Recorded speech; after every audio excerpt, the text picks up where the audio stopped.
Trump wins New Hampshire Republican primary. Former President Donald Trump won New Hampshire's Republican presidential primary on Tuesday, defeating former South Carolina Governor Nikki Haley and moving him closer to a rematch with President Joe Biden this fall. Trump's victory, after a big win in the Iowa caucuses, marks the first time in the modern primary era that the same non-incumbent candidate has won both the Iowa and New Hampshire Republican contests. His hold on the GOP further solidified. Trump's campaign on Tuesday night sent a fundraising text to supporters declaring, "This race is over." It's a crushing blow to Haley's 2024 hopes and those of the party's anti-Trump factions. New Hampshire's primary electorate is much more moderate than other early voting states, thanks to nearly 40% of the state's voters being registered as undeclared and allowed to participate in the primary of their choosing. Polls consistently showed Haley, who was Trump's ambassador to the United Nations, performing best among moderate voters and those eager to move on from the former president. Haley, though, insisted Tuesday night that she plans to stay in the race and delivered, during her concession speech New Hampshire, some of her sharpest lines of attack on Trump since the campaign began nearly a year ago. New Hampshire is first in the nation. It is not the last in the nation, Haley told supporters in Concord.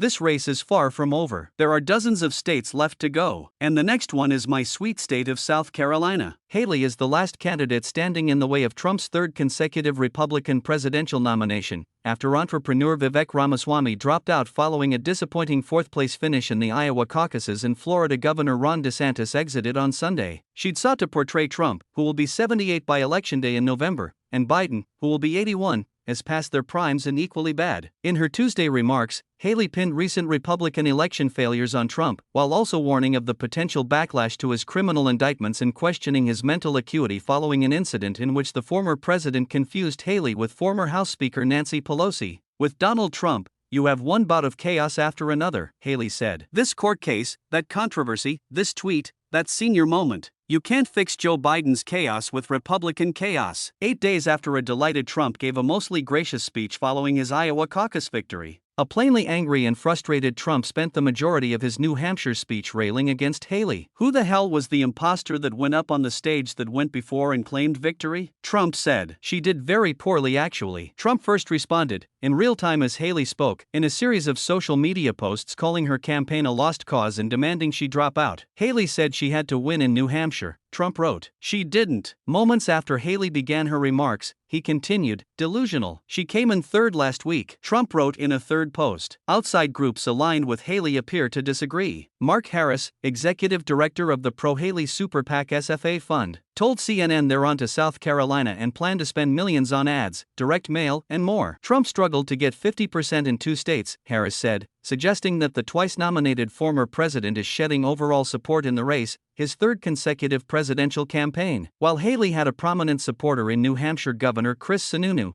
as demonstrated by DeSantis' loss in Iowa despite Gov. Kim Reynolds' endorsement, there are limits to a popular Republican governor's influence when stacked up against Trump. It wasn't enough to stop Trump from making history by becoming the first non-incumbent Republican in modern presidential politics since the Iowa caucuses and New Hampshire primary moved to the front of the nominating calendar to win both states. The campaign manager for Biden, who spent the day with Vice President Kamala Harris in Manassas, Virginia, rallying to restore Roe and codify abortion rights, said in a statement late Tuesday that the Democrat expects Trump to be his opponent in November. Tonight's results confirm Donald Trump has all but locked up the GOP nomination, and the election-denying, anti-freedom MAGA movement has completed its takeover of the Republican Party, Julie Chavez Rodriguez said. Donald Trump is headed straight into a general election matchup where he'll face the only person to have ever beaten him at the ballot box, Joe Biden. Focus shifts to South Carolina. The next contest is in Nevada, but Haley has already ceded that state to Trump. Circumventing the state's primary, where Haley will on the ballot on February 6, the Nevada GOP opted to award its delegates instead through caucuses that will take place on February 8. Haley chose to file for the primary and not the caucuses, which means Trump is certain to dominate in the delegate awarding contest. Her next real shot at Trump would come on February 24, when her home state of South Carolina holds its primary. The first in the South primary has a long history of picking presidential nominees. It's where Biden cemented his status as the Democratic frontrunner in 2020 and where Trump's win thinned out a still crowded GOP field in 2016. Already, Trump has sought to embarrass Haley with a raft of Republican endorsements from her former allies in her home state.